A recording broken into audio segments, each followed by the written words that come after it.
E aí, galera, como é que vocês estão, meninos, meninas? Como é que estão, meus queridos? Aqui é o Jefão e nós vamos hoje tratar a respeito do tema que é o papel da história e o ofício do historiador, né? Que é essa visão introdutória que é da importância da história, a importância do estudo da história, né?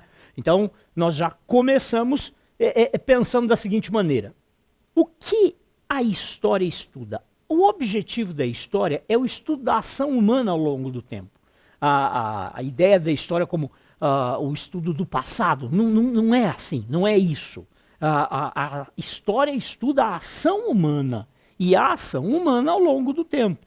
E aqui, se nós formos observar, a importância disso, né, é definida pelo Edmund Burke, quando ele diz, olha, um povo que não conhece a sua história está condenado a repeti-la, né? Então, se nós não conhecermos a nossa história, nós vamos continuar invadindo a Rússia no inverno. Seria mais ou menos isso, né, gente? Então, feita essa pequena introdução, vamos lá. Ó, o pai da história, o primeiro historiador, é o Heródoto. Heródoto, o grego, conhecido como o pai da história, que viveu na Grécia no século V. O interessante observar é que com Heródoto, ou mesmo posteriormente Roma, Idade Média, ao longo da Era Moderna, né, se nós formos observar até o século XVIII, o papel da história era basicamente o papel da biografia, né? O objetivo da história era revelar ao mundo as façanhas dos grandes homens, dos reis, dos generais, dos conquistadores. Então, a história tinha por função engrandecer essas figuras. É só no século XIX que a história passará a ser considerada efetivamente como uma ciência. Na Alemanha, durante o século XIX, que você vai definir aí parâmetros que irão fixar as bases do estudo da história, do estudo científico da história. E também merece destaque o pensamento positivista, né? O positivismo, que no século XIX também, o positivismo francês, ele ele define a ideia de que a história poderia ser estudada como uma ciência exata, né? Olha que maluquice.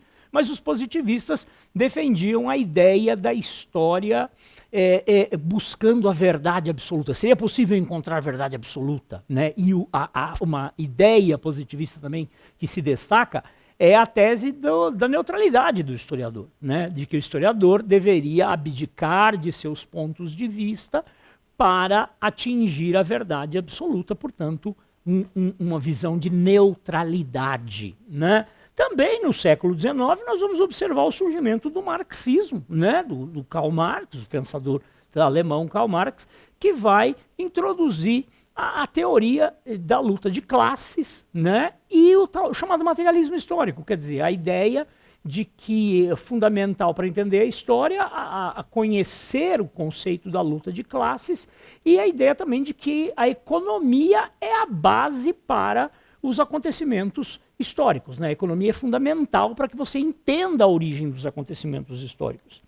Mais tarde, no início do século XX, nós vamos observar o surgimento na França da chamada Escola dos Annales, e a Escola dos Annales, eles vão introduzir novas linhas de pensamento com a defesa da ideia da possibilidade de você estudar o cotidiano das pessoas, a importância do estudo do cotidiano.